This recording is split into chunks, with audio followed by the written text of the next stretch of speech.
Welcome to the Badger Sweet 16 running back competition brought to you by Banging on the Drum. I am your host, T-Dog, joined alongside with my co-host, M-Dog, and we have two special guests today, one in Andy Keel from the Dealio with Keelio, and our newest guest on the show, Jordan. Jordan, how you doing?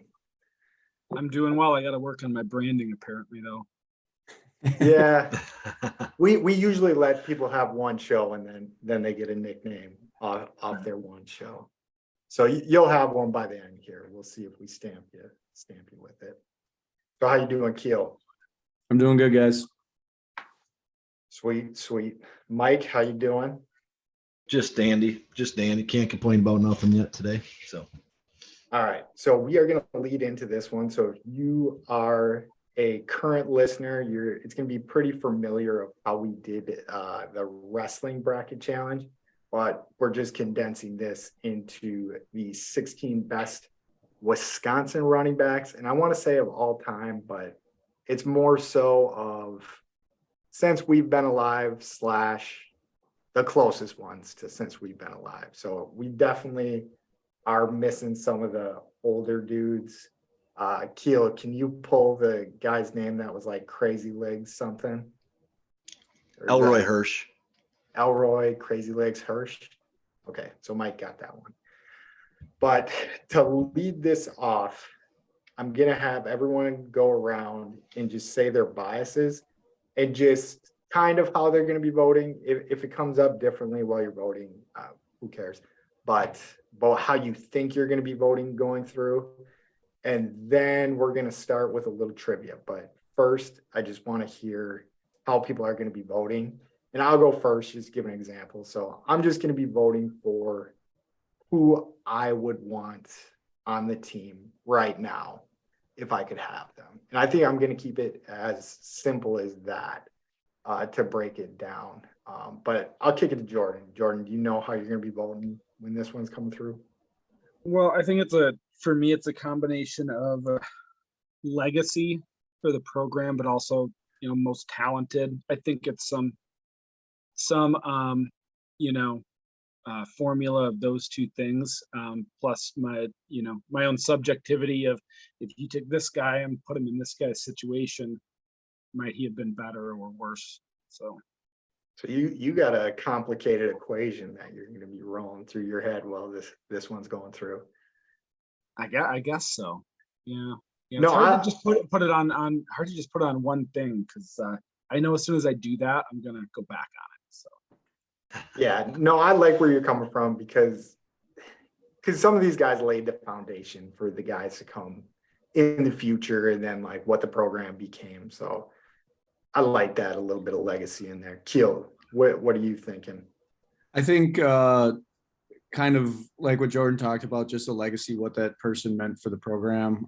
But I'm huge on a wow factor a little bit of just, I think some guys have benefited from great like offensive line play and 5 yards, cloud of dust type stuff. And then there's other guys who are just unbelievable to watch, and you could tell right away in certain things that they were able to do. So I'm probably a little bit all over the place too. I like it. Mike, do you got a formula? No, so if I have to try to like pinpoint what it is, it'll probably be like just their most memorable games to me, right? So things that stuck out in my mind. There's going to be backs on this list here that nothing really sticks out in my mind from them, which will probably push them to to the other guy for me. Yeah, no, I can see that. And I was talking with Jordan and Keel before the show a little bit, and their recall is 100 times better than me. So I'm excited to let those guys go first and then trigger some of my memories. But we are going to start this off with the trivia. And the trivia is going to be, I don't even know what the game's called, but basically we're going to use the top 20 rushers in Wisconsin Badgers history and you have to keep getting a name of the rushers. If you have to pick a guy outside the top 20 or you can't think of anybody, you're out. So with that being said, we're going to start with our newest guest, Jordan. Then we're going to go to Keel. Then we're going to go to Mike. And I'm going to let it snake back. And I have them up. So it would be cheating if I was in here. But let's start knocking these ones out. So top 20 all time. Jordan, what do you got? Well, I'll take the one right off the top of the list. That'd be Ron Dane. Ron Dane's gone. What do you got, Keel? Jonathan Taylor. JT is gone. So those are the top 2 off the board. Mike, what do you got? I'll take Monty Ball. I don't think he's in the top 3, but might No, be. he is. Number 3 is off the board. Mike again. So I'll take James White. James White. I just want to place him. He is number 6. James White is off the board. Teal, what do you got? Melvin Gordon. Melvin Gordon, number 4 off the board. Jordan. So I've got 2, right? Yep, you get 2. Anthony Davis and PJ Hill. You guys are going right in order. So you got 5 and 7 off the board. All right, Keel. Corey Clement. Number 12 off the board. Mike. John Clay. John Clay is number 11 off the board. And again, Mike. Oh geez. Brent Moss. Brent Moss is number 9. Good poll, Mike. What do you got, Keel? Terrell Fletcher. Terrell Fletcher is 10 off the board. I keep writing stuff down. I don't know if this is even gonna come in handy. All right, Jordan, you got 2. Now we're starting to get into it here. Yeah. So Yeah, I'm in the weeds here. 10 are off the board, so we only have 10 left. just because I had to do a little research before this on our list, Larry Emery, pretty confident will be on the list.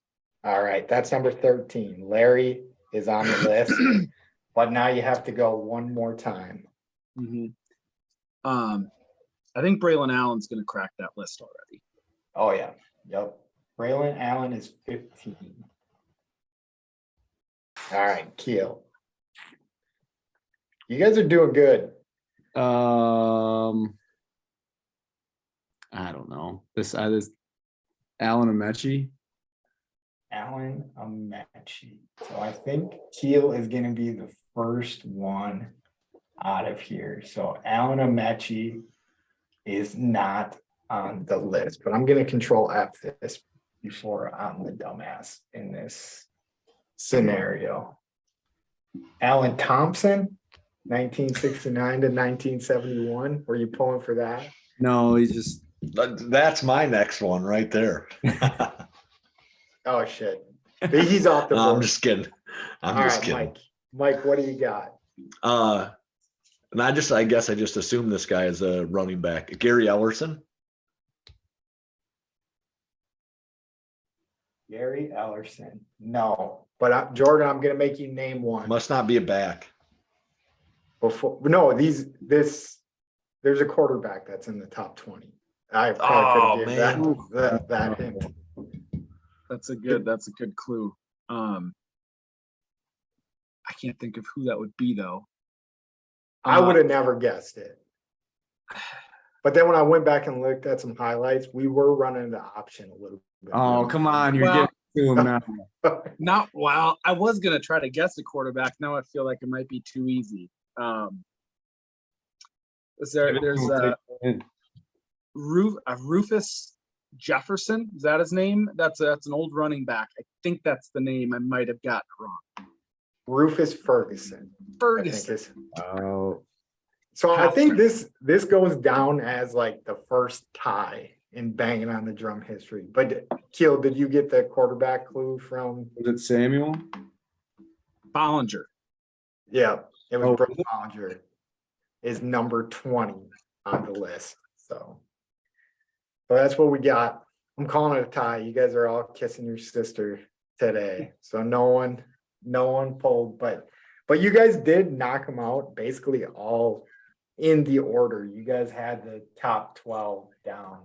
So better than I would have done for sure. But let's get into this bracket. I'm going to share my screen quick. So I'm going to have the stats up on the side. Let me know if this is bugging you guys at all, how I'm going to have this, or if you want me to zoom in a little bit more or less in any aspect. I got to get this set up. So how does the screen look for you guys? Looks good. Name's too small. We got this. Perfect. All right. I think it's So okay. how I set it up is we have the power region, the before my time region, the balanced running region, and the speed region. So if you have any objections when these come up, feel free to shit on my bracket. That is perfectly fine by me. But we are going to start out, and I think we're going to start out in the power region up in the northwest of the bracket. And the first matchup we have in this bracket is Ron Dane versus John Clay. So John Clay kind of drew a pretty shitty draw there. But Jordan, what do you got on these guys, and who are you taking through to the next round? Well, Dane's probably the no-brainer here, but Clay was a super highly touted recruit. Keel is probably more of a recruiting guy than me, but he was a big-time 4-star. I don't know if he cracked the 5-star, but USC, which at the time they were the powerhouse. There were a lot of big schools after him, and I don't think he was a disappointment by any means. He was Big Ten Player of the Year. So I think he gets overshadowed a little bit because an even better bat came along and took a spot, which we'll get to later. But Dane's the choice here for sure. Seems pretty easy, but Keel, where are you going with this one? Yeah, I mean, I think it is Rondane. Like Jordan said, Clay, very touted recruit coming out of Wisconsin. Had some pretty good years with us, but very few people on this list are going to beat Rondane. And just he drew a really tough person that first round. Mike, what do you got? So I'm kind of under the impression that John Clay is like the quintessential power back. I feel like in that, I think it was the 2011 TCU game, if we would have just played him, I don't know, 4 series, we would have beat him by 2 touchdowns instead of only scoring 2 touchdowns. But Ron Dane has to be the guy. He kind of sets in motion the entire Wisconsin system and turns the program into what it is today.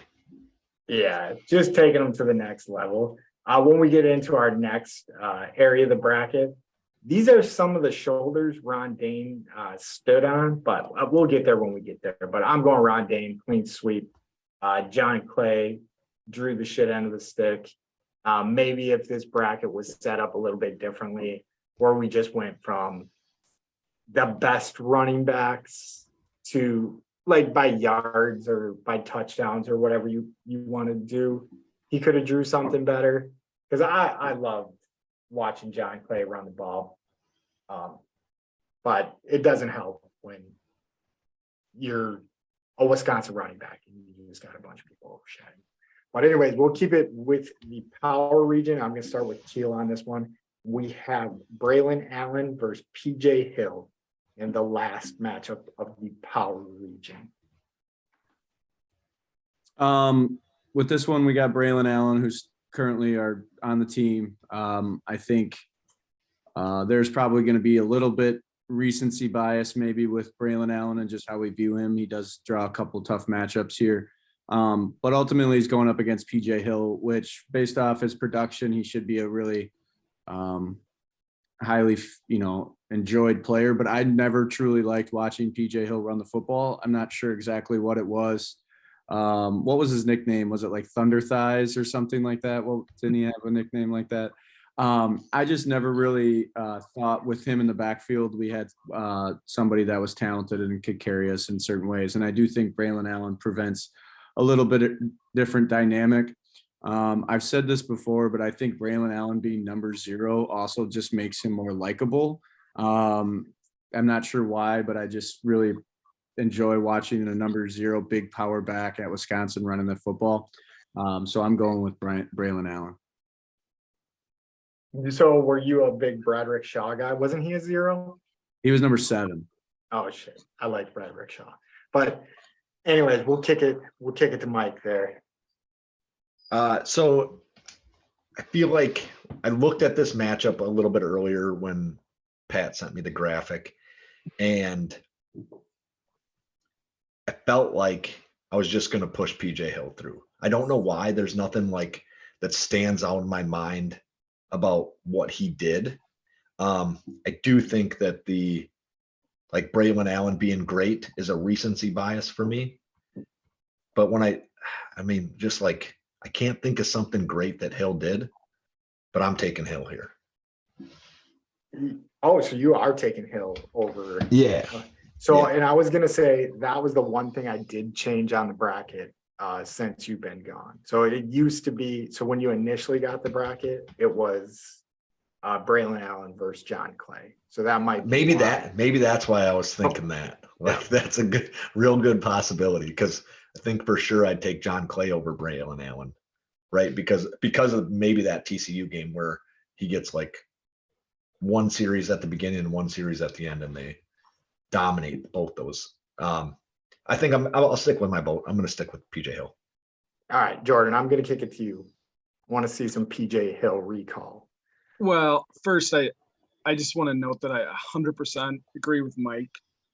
If we run John Clay between the tackles 20 times in that TCU game, that was the game plan where we run away with that game. But so we're on the same page there. And I think I would have taken Clay over both of these guys as well. But with the matchup, what it is, PJ Hill is perennially underrated because there was no wow factor. But I need to go with Braylon Allen here. 2 years in, if you look at the numbers, he's got a great head start on this all-time list. More productive, definitely more wow factor. I think there's more potential at the next level as an NFL back.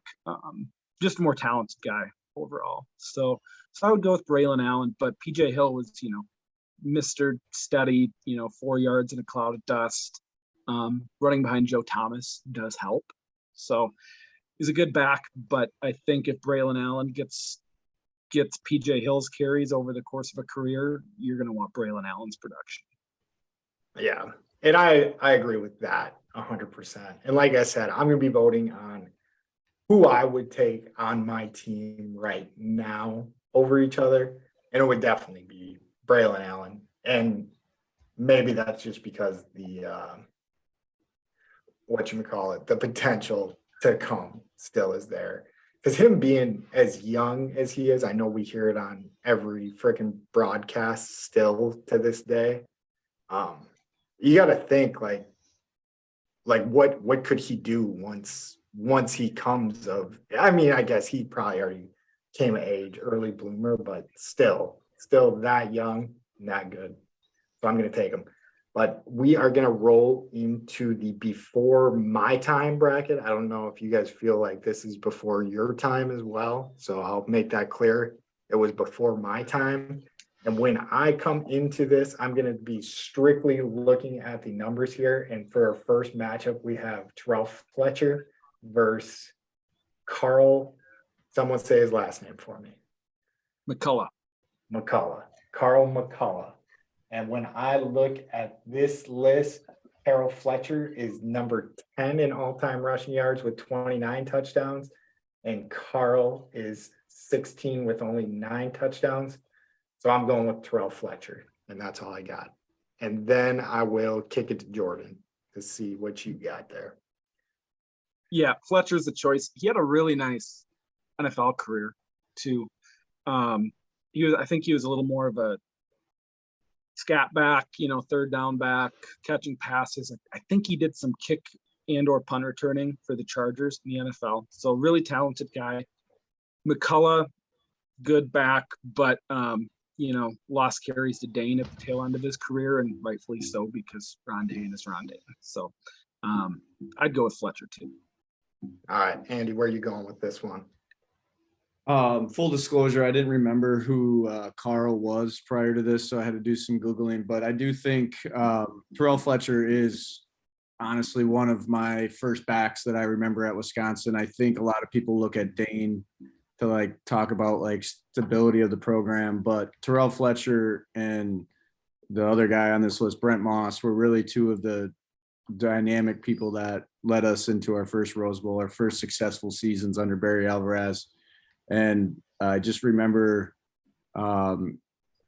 watching Terrell Fletcher those years, just really number 41. I like the aesthetics of that number as a running back. And he's one of my first Badgers I remember watching. So. All right. I like it. Mike, where are you going? Even though Yeah, so it's gonna be a clean sweep with Fletcher. McCullough, I did not remember. Like, I don't remember. I vaguely remember both Fletcher and Moss, right? Yeah, no, I think Keel brought up some good points, and I think we'll be able to get into those further in the next round. But it's kind of the guys that Ron Dane's, or the shoulders that Ron Dane stood on there. But let's get into the next matchup we got here, and we have Brent Moss versus Larry Emery. And Keel, I'll let you start this one. I think the answer here is Brent Moss. I think Larry is a little bit before all of our time, as we kind of talked about with before our time. But Brent Moss was a huge back. He was very good, and he did a lot of really good things as far as running the football.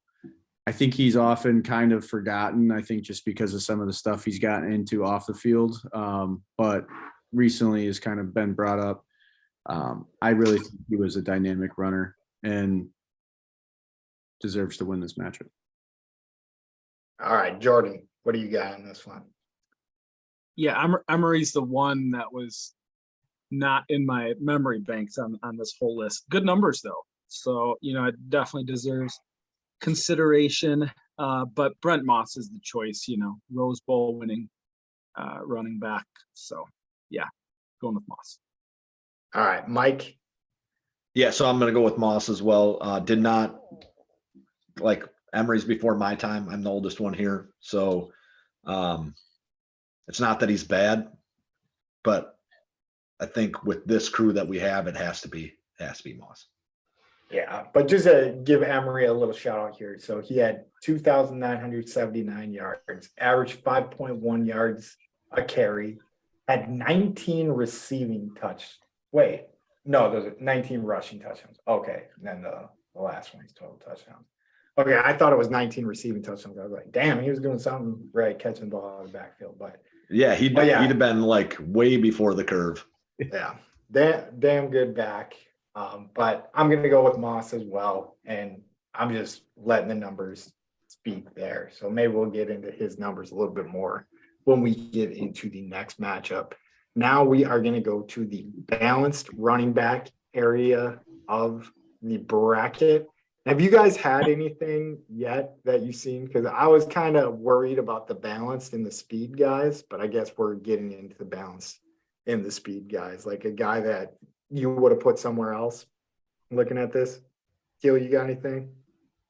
No, I am disappointed in a matchup coming up in the speed bracket that we can kind of talk about once we get there. But I think as far as that goes, I think that's pretty good. Yeah, I think so. Jordan Taylor's our one seed in the speed, and I think he could have fell into the balanced area as well. But we'll start with what we do have for the balance. So we have Monty Ball versus Corey Clement, and I'm going to let Jordan start this one off again. Monty Ball. I don't remember why this is in my brain, if I made it up or if an announcer said it, but it's like a bowling ball on wheels. and just an excellent combination of agility and power. The numbers are awesome. So it's Ball, but Corey Clement, he's another guy that I think gets overlooked and underrated. Phenomenal back. He started out behind both Gordon and White. And I just remember looking forward to the end of those games that year when Clement would get thrown in against the backup defense from the other team. And, he would just run wild. It felt like he was running for 10 yards every time he touched the ball. So really good back in his own right, but Monty Ball's the guy. If you had to throw it into their NFL career, whose NFL career are you taking out of that one? Ball or Clement? You want the Super Bowl ring or you want a fairly average? You get that NFL money ring? though. I'd take Corey Clement for that. Yeah. I mean, Clement hung around for a good 6-7 years, right? Still in the league, isn't he? I think he's still in the league. Okay. Yeah, which is impressive for a running back for one, and then two, a guy that like doesn't get a ton of like credit for being in the league, right? Yeah, and he's got that Super Bowl ring. I want to say he was a decent sized part of the Eagles Super Bowl victory that time too. But Mike, let's kick it to you. Who do you got out of these two guys?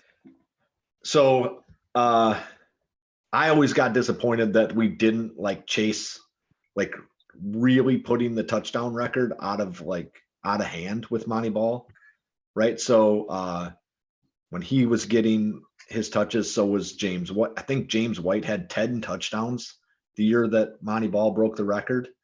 And I just felt like we could have really pushed that even further as a program to kind of recruit the next generation of running backs.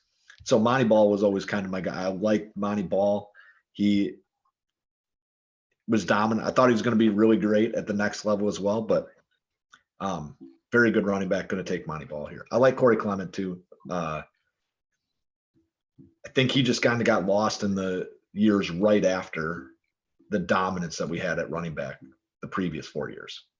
Yeah, and I'll go next here. And yeah, the touchdowns say it all. So Monty Ball is second all time in the NCAA with 77 rushing touchdowns behind a Navy guy. So someone that was scoring every single touchdown for Navy. But yeah, I'm going to go with Monty Ball on that one. Keel, clean us up. Monty Ball is definitely the answer. I think he had kind of a disappointing start to his career, but then really came on in a game at Iowa where I think he was the third back at that point and really took over. And we were able to just ride him in the fourth quarter. But I don't think Corey Clement would have ever beaten Monty Ball, but he did get a sports hernia, I think his junior year or sophomore year, and he never really had the same explosiveness. I'd be really curious to see where he would have ended up on this list had that not kind of happened. But he was definitely a fun back to watch. Corey Clement came over with Chris, was a Pittsburgh recruit, signed with us once Chris got the job here in Wisconsin, and just kind of got injured. And he was in a stacked backfield for the beginning parts of his career too. But yeah, definitely Monty Ball. Monty Ball rolls on with the clean sweep. So I'm going to start this next one out with you, Keel. We have Anthony Davis versus Michael Bennett. So Michael Bennett's actually one that kind of sent me down a rabbit hole today because remember he was the year, I believe after Ron Dane, we didn't really know what to expect from the backfield. And I just remember him being incredibly fast. He had a really good year his senior year with I think it was 1,600 yards rushing that I wrote down.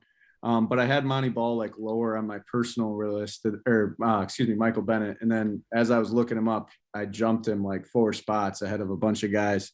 But I think Anthony Davis he was a staple. He played as a redshirt freshman. He played a lot of years. I think he was a great, talented back at Wisconsin. 5th in, career rushing on the list, as you can see.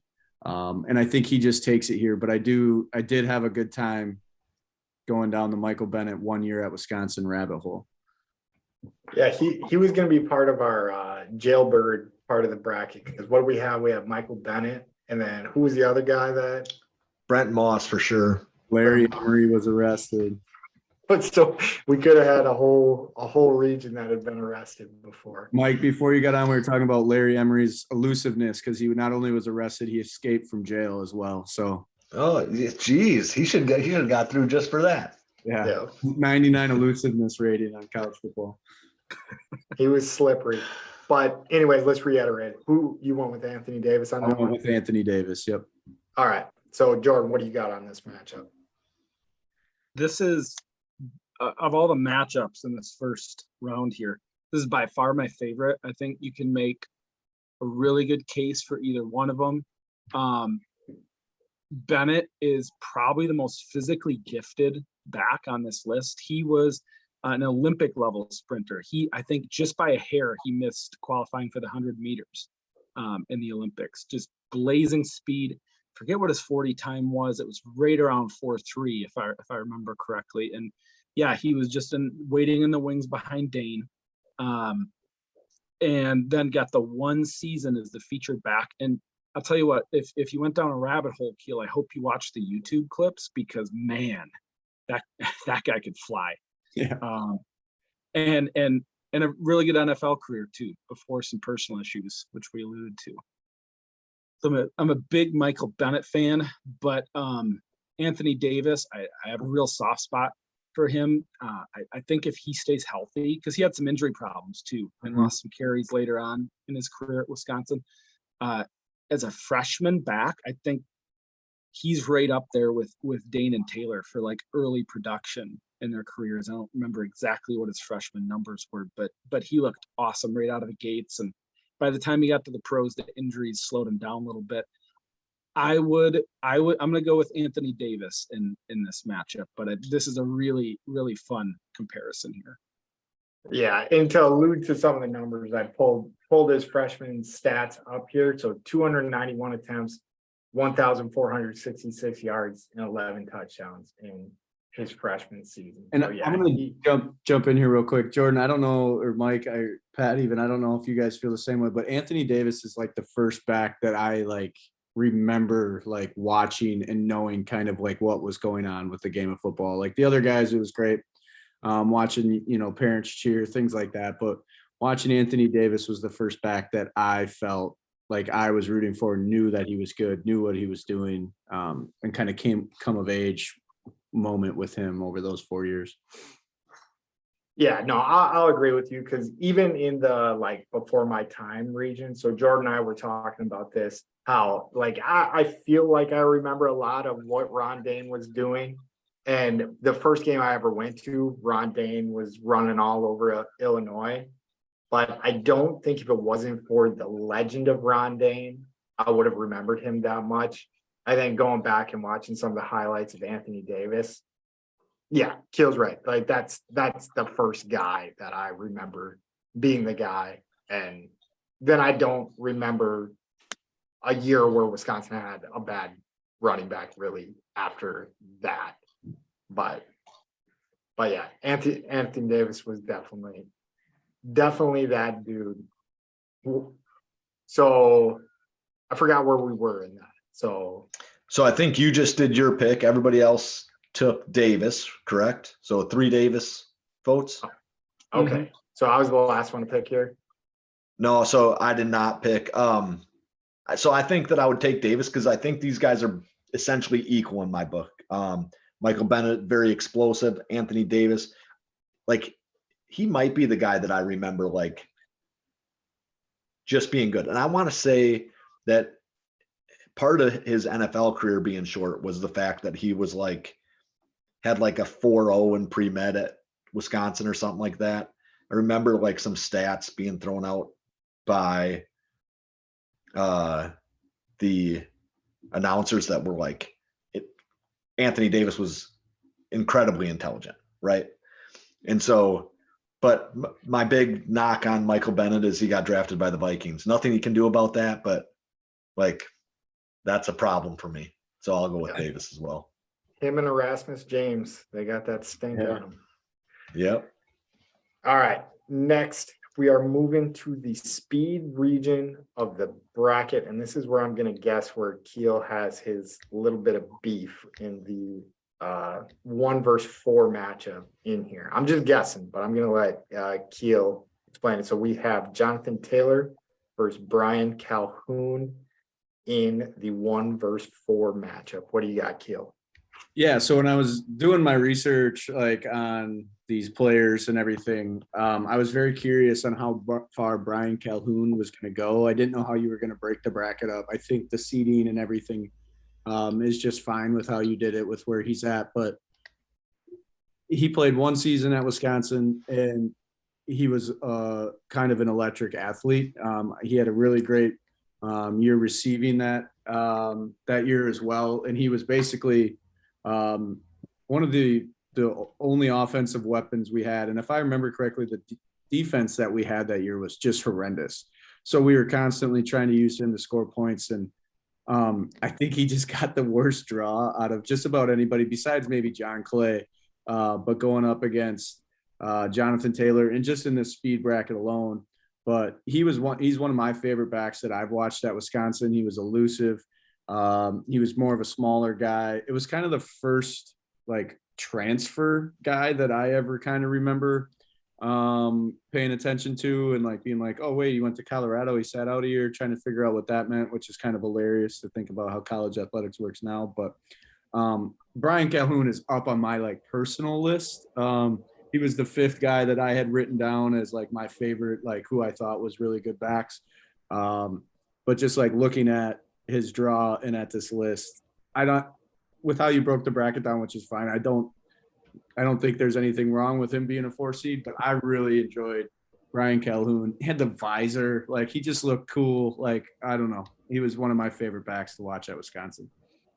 Yeah, no, it is a tough matchup. I assume you're going with Jonathan Taylor. Yeah.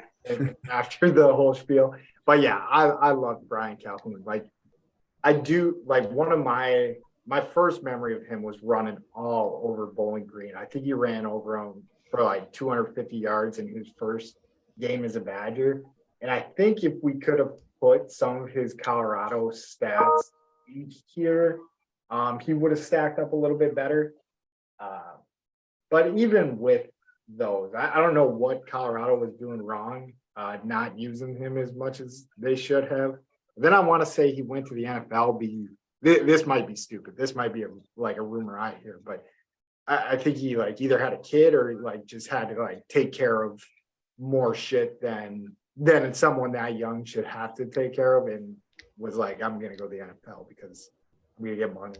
And then if I'm recalling right, I think I might have just saw it here, but he was taken in the 3rd round by Detroit. But I think he holds a special place in a lot of Wisconsin Badgers fans' hearts because I loved him too. So it wasn't just Keel. So, but yeah, getting put against Jonathan Taylor, who I think, yeah, I'm not even going to speculate what's going to go on, but it's a tough matchup because Jonathan Taylor is one of the best running backs I've ever seen in college football ever. So yeah, I'm going with Jonathan Taylor, but I do love me some Brian Calhoun. What do you got, Jordan?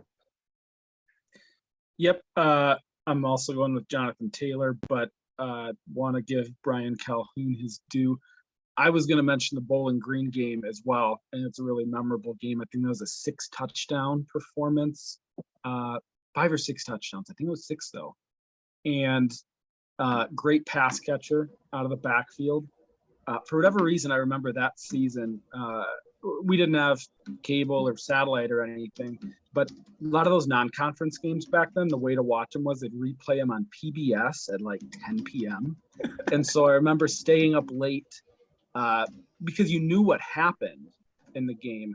And so my dad told me, oh, Brian Calhoun had this huge game. And so you stay up late and watch the game on PBS at 10 p.m. and staying up till like 1 a.m. to watch that replay. So I would have been like 13 years old then. So those are some cool memories, and I remember really enjoying that game in particular. Oh yeah. Yeah, and I feel like I was in Madison at a hotel lobby for some reason, but I think my memory's dog shit. I just put myself where I want to be when these games were happening. But I do recall seeing this game live, but I could be completely wrong about that. But Mike, where are you going here? So I'm going to go with Jonathan Taylor as well, but Calhoun, I feel like the way I thought about him was that if we had been able to keep him around for another year, and he was out, got drafted in 2006. I think so. Beautiful. Yeah. I think if he would have played 2006, I feel like we had a team that year that was just like not quite explosive enough to really like do some damage. So I thought he would have been a game changer the following year as well for the Badgers. And like, we just missed on like that guy, like really making things awesome in Wisconsin. Yeah. Yeah. Well, Jonathan Taylor moves on. I think anybody that looks at this bracket would be like, yeah, Jonathan Taylor is moving on. But yeah, Brian Calhoun definitely did something special in the 1 year he was at Wisconsin to make him as memorable as he is. But we will move to our next matchup in the speed bracket. And we have Melvin Gordon, the 2 seed, versus James White, the 3 seed, and Jordan, leadoff hit for us here. I'm choosing Gordon. These guys were teammates, and it's pretty obvious by Gordon's sophomore year when they were playing together that Gordon was the better, more explosive back. But White was great in his own right, a really good pass catcher, kind of similar to Calhoun in that sense, and a really memorable NFL career. Got robbed of a Super Bowl MVP by Tom Brady in that game against the Falcons. That just as easily could have been James White's award, and maybe should have been. So great NFL career, memorable Badger, really successful teams during his tenure as well. But I would choose Melvin Gordon first. Bill, who you got here? Yeah, I think Melvin Gordon is kind of a no-brainer here, but I think he's moving on to a really exciting matchup in the next round, Melvin Gordon versus Jonathan Taylor. But again, along with Jordan, I think James White was an amazing back at Wisconsin. There's Facebook memories that pop up, and some of them make you cringe. And one of them I have is when James White was a freshman, I said he was going to win the Heisman. He just really had a really solid freshman year. Was a great kind of a 1-2 punch that year. I believe it was with John Clay. We beat Ohio State that year. James White had a big touchdown in the fourth quarter to give us the lead. One of the more memorable guys. You think of the games like the Big Ten game championship game against Nebraska, where he ran and threw for passes. And I mean, he was a small guy, and it was nice to see him have maybe one of the better NFL careers of any Wisconsin back. But Melvin Gordon is Melvin Gordon, so he wins. Yeah, no, Melvin Gordon was just electric. But yeah, that whole backfield, Melvin Gordon, John Clay, and James White all being on they were all on the same team. I'm not crazy, right? For a period of time. Yep. Because I remember I was listening to the running backs coach. Like I was doing some digging into the season beforehand. And he talked about Melvin Gordon, John Clay. And he's like, but this white boy, he's like, we got a white boy that can run on our team. And I was like, that seems like kind of, I don't know. It just sounded funny how he said it. And I was like, we got a white running back on the team. And then sure as shit, it ends up being James White, who is a killer on the jet sweep for us. But yeah, Melvin Gordon's tough to tangle with in the first round, because when I was watching Melvin Gordon out Wisconsin, I was like, we're never going to get another running back as good as this guy. Like this is it. This is as good as it gets. And yeah, so Melvin Gordon is moving on for me. What do you got, Mike? Yeah, so James White is the perfect change of pace back, right? I think that's the role he played for the Badgers. That's the role that he played for the Patriots. Just a guy that when you needed to catch out of the backfield or you needed to do something just slightly different, he was the guy you always turned to. Melvin Gordon, when it came to being like the guy, one of the best ones the Badgers have had, right? So we've turned the corner and had Jonathan Taylor since then. And then you also have like a guy like Ron Dane way back in the day, but Melvin Gordon's right there. He spends 4 years at Wisconsin. You might be talking about him differently than we currently do, instead of him just spending the 3. Yeah, the eye test Melvin Gordon was definitely. Yep. Definitely. I'm going to take Melvin Gordon. All right. So lots of clean sweeps there in the first round. I think the best matchup we had was maybe Anthony Davis, Michael Bennett, and then on the Braylon Allen, PJ Hill side of it. But let's get into the second round for the championship of the power backs. And we are going to go with Ron Dane versus Braylon Allen, the 1 versus the 2 seed. And let's start this one with Keel. Yeah, I'm going to go with Ron Dane here. I still think Ron Dane's an obvious choice against Braylon Allen. I think Braylon Allen with, 1 year, if he has a second, or comes back for his 4th year, that means something happened wrong this year. So I don't think he has a chance of getting anywhere close to the stats. He'd have to put up some sort of, Melvin Gordon-esque year. And even then, I still think Ron Dane, with what he meant to the program, what he's meant as the NCAA rushing leader, all those things, you got to go with Ron Dane. All right, Jordan, what do you got in this one? Yep, 2 votes for Dane here. Allen, his numbers through 2 years are super impressive. He's on a great trajectory. It'll be interesting to see how he fits in with, what could be a very different type of offense, for the rest of his career at Wisconsin. So we'll see how that goes. But as far as team success and wow moments that kind of would put him on that top tier with some of the guys that we're talking about now, those are yet to come, and they could happen. But he's not on that level yet of, Dane, Ball, Taylor, Gordon, even Moss. He's got a little work to do. I like it. All right, Mike, what do you got? What do you got here? I don't think that it needs explanation. Ron Dane is the guy here. Braylon Allen, like Keel said, he's just not going to be there, right? So he's going to have 1 more year. I don't know, what do you have to have, like 4,000 yards to like even kind of push on his yardage? Something like that. What has he got? 2,500? 4,500 some yards this season. Yeah. He'll be touching it. He could have to even like, yeah, he could. If he is even like mildly successful, I would imagine that he doesn't. Right. So I think he's a great back. I just don't think that he's going to measure up to what Ron Dane did or what Ron Dane meant to this program. Yeah. And watching old Ron Dane highlights, it looks like Jim Brown-esque in the NCAA. It was just a man amongst boys. And yeah, that's tough to beat. And Braylon Allen still got some time left, but yeah, Ron Dane is the easy pick there for sure. So now we are going to go to the before my time bracket, and we have Terrell Fletcher versus Brent Moss. And I'm going to let Jordan lead this one off.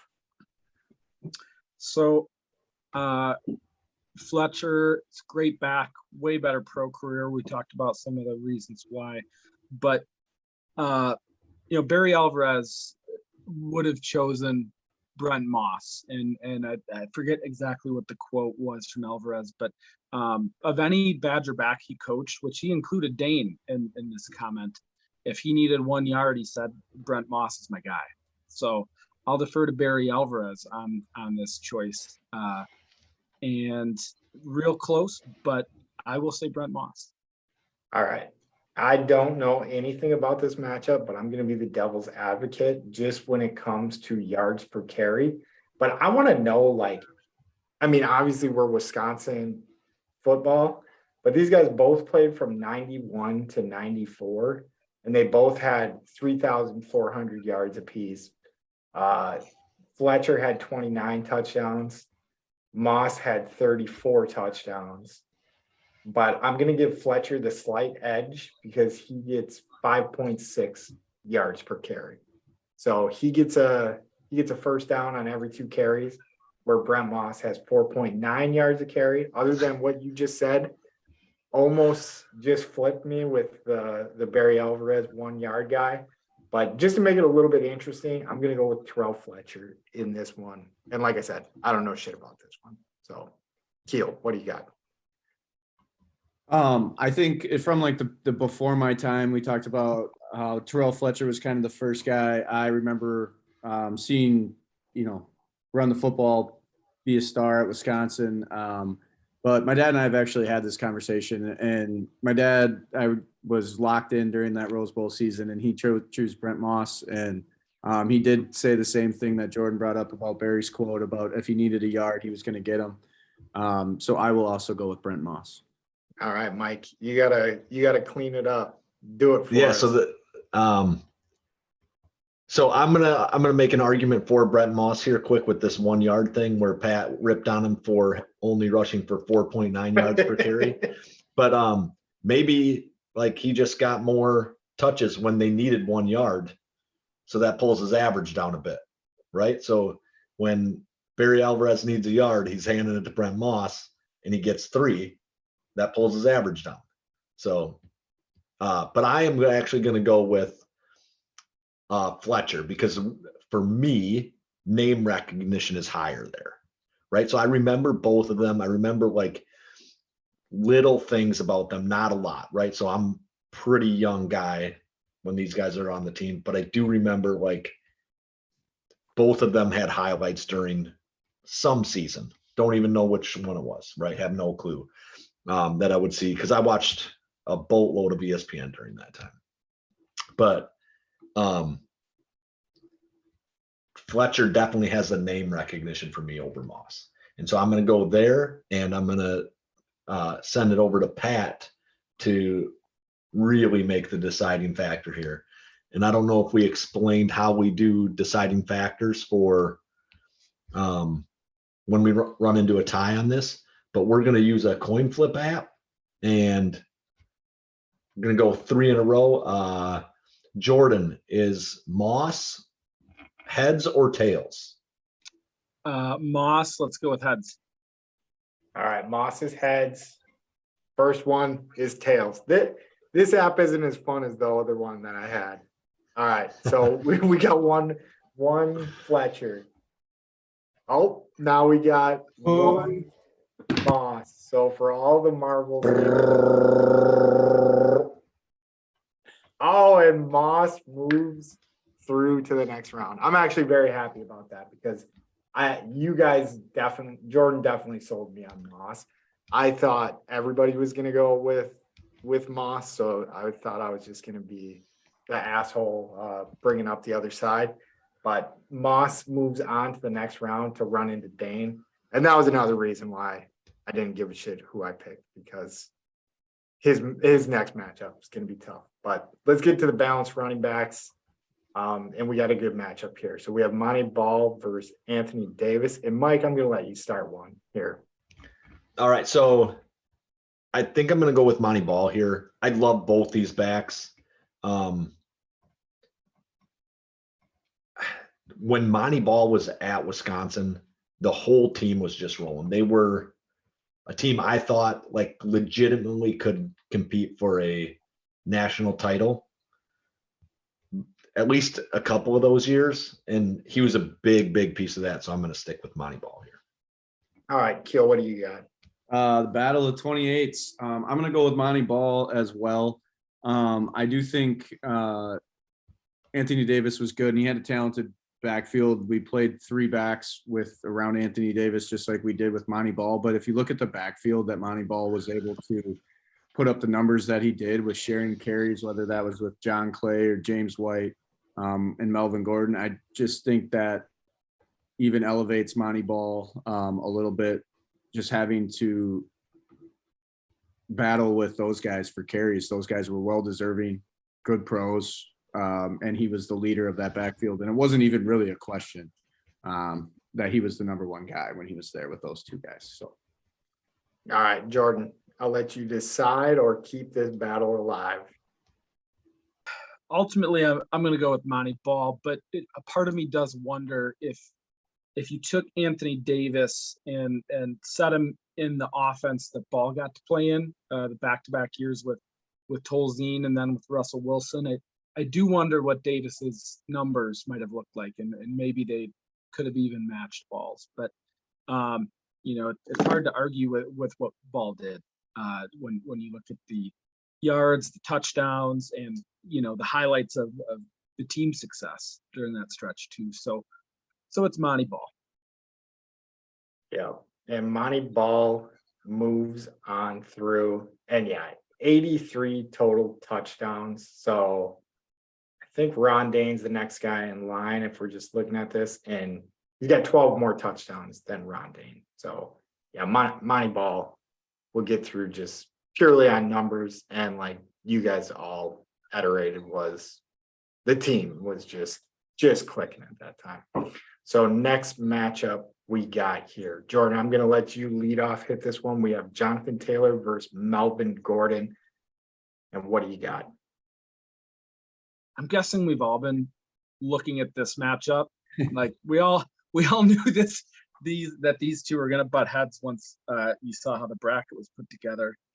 And so on one side, Taylor's numbers are just astronomical when you look at what he did in just the 3 seasons. And if he would have come back for that 4th season, he blows Dane's record out of the water.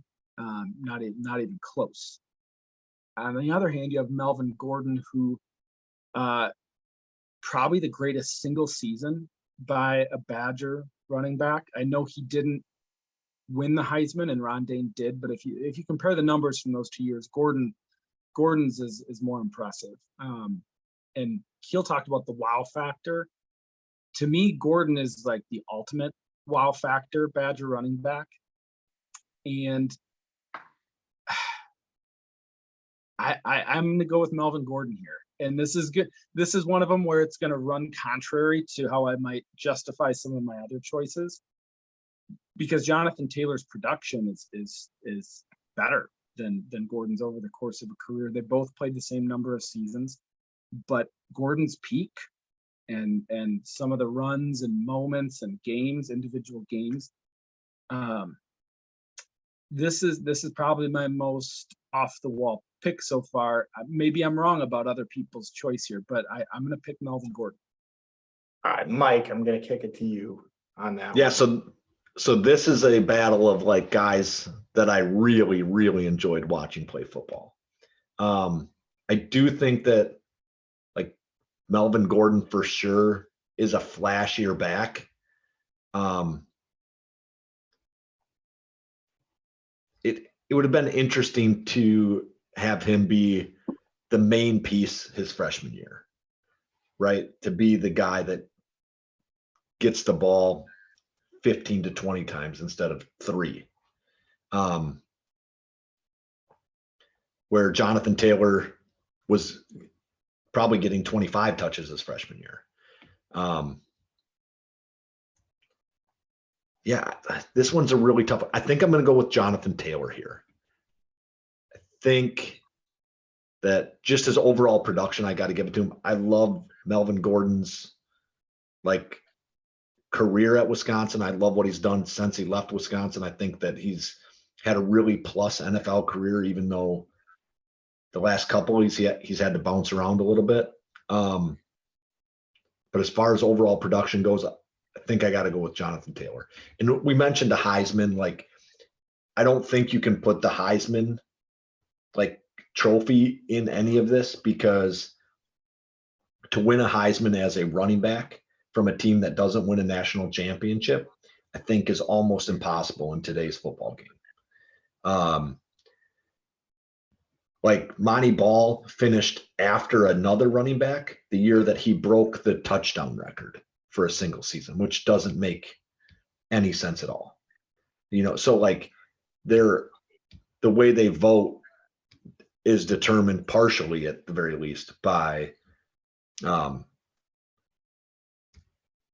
like your popularity or like what you should be doing or like, yeah, how your team is doing instead of just the production of the player.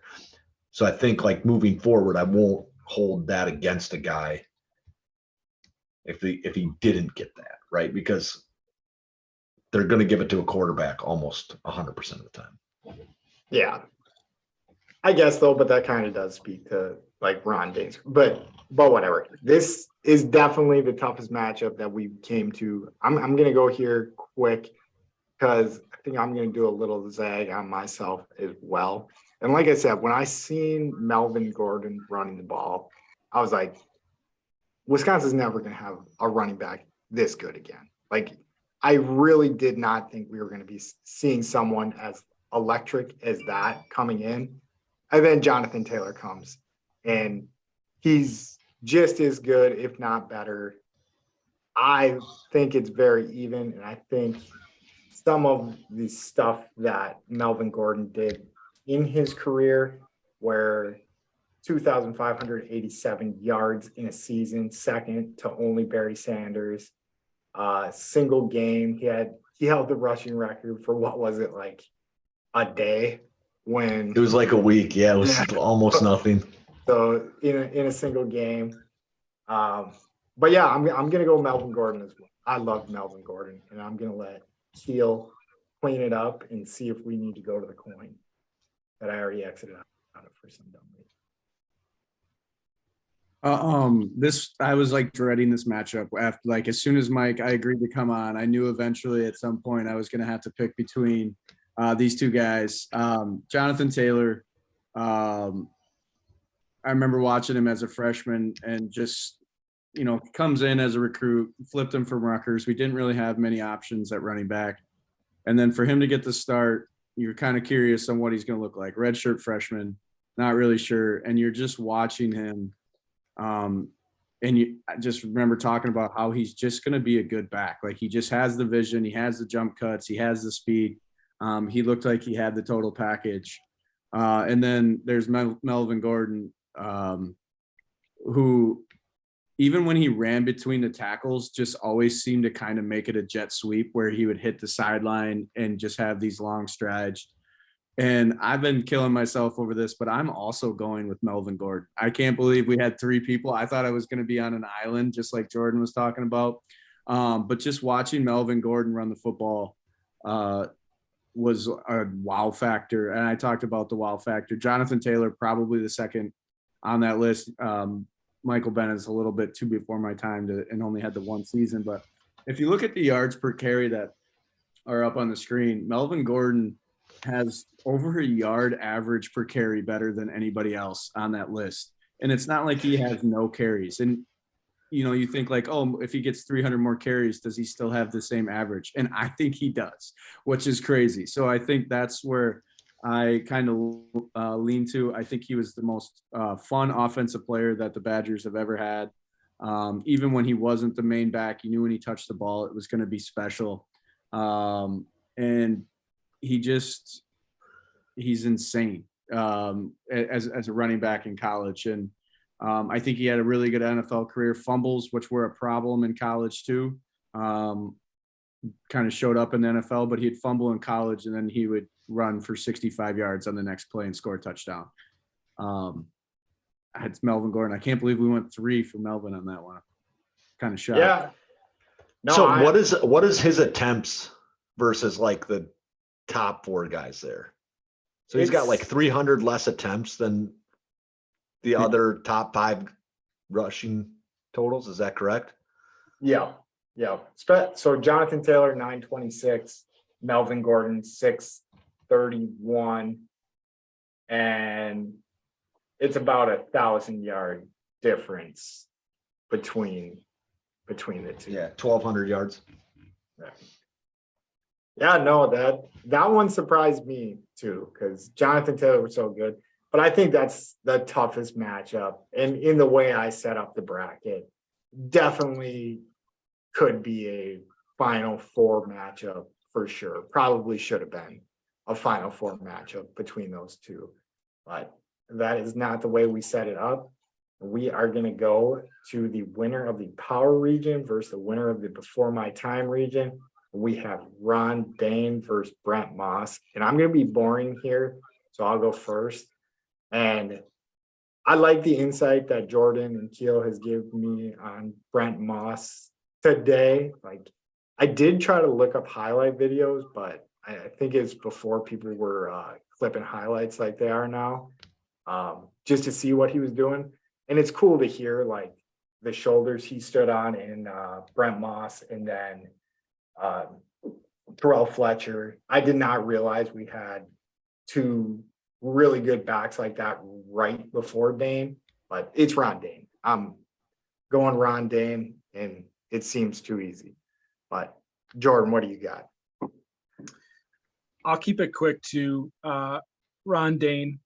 Like you said, standing on shoulders is a good description, because Moss and Fletcher were a big part of building up not only the program but the style that Dane then furthered and led to back-to-back Rose Bowls, which I think if you look throughout history, you see how truly exceptional that accomplishment is. Along with the Heisman, along with the yardage record, which he still should have, which we can maybe get into in a bit. But I'm choosing Ron Dane. All right, Keel, what do you got there? I have Ron Dane too. Mike? Yeah, so I think this one's, I mean, for me, it's simple. And mostly because I'm just too young to remember what Moss was. And he's, I mean, looking back at the lore of what Wisconsin is, he's just not what Ron Dane is. All right. Ron Dane moves one step closer to getting that BJ, and he is in the championship game. So then we are going to do the winner of the balanced running back bracket versus the winner of the speed running back bracket. We have Monty Ball versus Melvin Gordon. And Mike, go first on this one. So I think that Melvin Gordon gets the nod here. And it's probably because when they were played on the same team, I was rooting for Melvin Gordon to get the ball because that's what I wanted to see. So Monty Ball was the guy that you just gave it to him 25 times, but the 3 times you were giving it to Melvin Gordon during those games, like he was just explosive and changed what was going on in those games. So I'm going to take Melvin Gordon here, I think. All right, Keel, what do you got? I'm with Mike, taking Melvin Gordon again. I think it's kind of like a highlight film versus just production film. I think that kind of just like what Mike said, anytime Melvin touched the ball, you didn't know if he was going to go 70 yards. Monty Ball is phenomenal, deserves a lot of credit for what he did in college. But you saw once Melvin in the backfield without Monty Ball or without James White, what'd he do? He rushed for 2,500 yards and 7 yards a carry. So I just think it's Melvin Gordon. Jordan? One thought on Monty Ball. So we talked about his incredible record-setting season with this dynamic offense. I think people appreciate enough that last season when, Gordon and White were kind of nipping at his heels for carries, but our offense was really unsettled that season. The coordinator, the quarterback, the offensive line, it did not look good that season. And that dude, tons of carries, grinding out yards. Those were not easy carries or easy yards for most of that last year. But, he deserves a lot of credit for what he brought to the program during a really challenging year. That being said, for all the reasons you guys mentioned, Melvin Gordon. All right, Melvin Gordon moves on. Yeah, it was kind of the battle between the Badgers that we have for touchdowns and then for yards. So Melvin Gordon is the single season rushing leader for the Badgers. Badgers, and Monty Ball is the single season touchdown record holder for the Badgers. But yeah, I would have went with Melvin Gordon as well. I love Melvin Gordon. Yeah, I think that very easily could have been a Melvin Gordon versus Jonathan Taylor matchup there to go to the championship, and that would have been interesting as well. But I'm going with Melvin Gordon, and that sets up our championship where I'm going to lead with Mike in this one. We have Ron Dane versus Melvin Gordon. And so I think that I'm going to be quick and just say that the lore falls with Ron Dane, and that's where I'm going to vote, is with that. Okay. Yep. We'll get more into it. All right, Jordan, you go for it. So if we're talking greatest Badger running back, to me, you asked about biases earlier. It's about legacy, it's about greatness, accomplishments, the combination of the records, the Heisman, the Rose Bowls, setting the standard, all those things together. I have to choose Ron Dane. If you were asking me who do I want with the ball in space to make a play, I guess I would choose Melvin Gordon. But when you look at all of the totality of it, Ron Dane is the greatest Badger running back. I like it. Keel, you gonna decide it for us, or not, or keep it going? Yeah, so I think when people think about Ron Dane, it's all the stuff that Mike and Jordan talked about, and just longevity, what he meant, what he did for us as a program, back-to-back Rose Bowls, running over people, carried us in probably one of the best stretches we've ever had as a program. That being said, he would have finished third on my list. I have Melvin Gordon winning this. I just think it's a combination of just that Melvin Gordon has the aura for me. Just watching him run around, all the big plays that he had, the big seasons when it was finally him. I just think, and then on top of it, if I were choosing who I wanted on my college football team right now, I would pick Melvin Gordon. So I went with Melvin Gordon as number one. Dang it. I did not want to decide this one, but I was hoping Keel was going to do it for me. And like I said, I love Melvin Gordon. I love Jordan Taylor. I picked Melvin Gordon over Jordan Taylor. Shit. I think honestly, even with that, Ron Dane, Jonathan Taylor,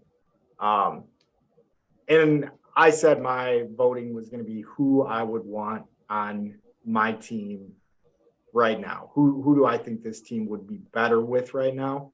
But I think I am going to go back on that word because I just think what Ron Dane built. We've had this argument on our show before, like where it's like, oh, this guy, like an NBA player today would go back to the 60s and just dominate this.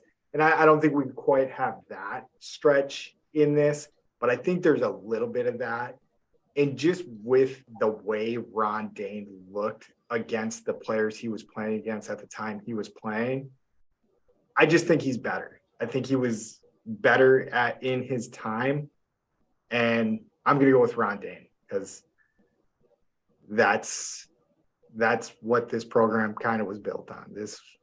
What the Badgers are today because of that guy. And Ron Dane is going to get the BJ. And I had decided I did not want to do that. So yes, thank you guys so much for coming on. But I do want to hear if you guys got anything to close with. We'll start with Jordan. What do you got on the whole bracket? So this is one of those topics that my brain has probably played through like at least 100 times, just, and you're sitting and waiting for whatever, and your brain wanders. And for some reason, my brain has gone through this list a lot as a Badger football fan. So it was cool going through the matchups, talking about the different great running backs. And I'm guessing at different points, I've had Taylor, Gordon, or Dane at the top of that list in my brain, just kind of depending on what my priorities or my thought process was, but yeah, Dane's just too the totality of his accomplishments are too impressive to ignore. So I think we got the right guy at the top. Theo, what do you got? I'll just like Dane finished third on my list because Melvin Gordon and Jonathan Taylor only played for 3 seasons at Wisconsin. Dane finished out his career. It was a little bit different time. I do think the winning that Ron Dane was able to accomplish in his last 2 years, I think is probably why he's elevated in a lot of people's minds. But I think both Jonathan Taylor and Melvin Gordon my number 1, Jonathan Taylor number 2, would give Melvin Gordon may have caught him, if he has even remotely the season he did as a junior, and Jonathan Taylor would have clearly caught him unless injuries or something happened, which we're never going to assume in a bracket like this. But so I think just with that kind of drops Ron Dane down.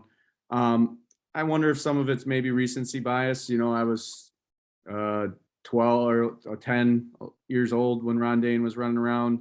Not as locked into Badger football as I was when I, was in college or in my late 20s watching Melvin Gordon and Jonathan Taylor run. So I do think if you add a 4th season on either Melvin Gordon or Jonathan Taylor's career, and hopefully a good season means winning, I'm curious where people would fall with that. Mike, what do you got?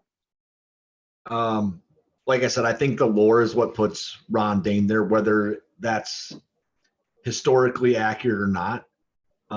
That is kind of it's been the basis of what the program is for 30 years, 20 years, I guess. And so that's probably why I nod that way. I do think that probably most of the guys that are probably 2010 and later are all going to be better running backs than what Ron Dane was in the mid 90s, right? If you take them and their skill set back to the mid 90s, I think that they dominate that game.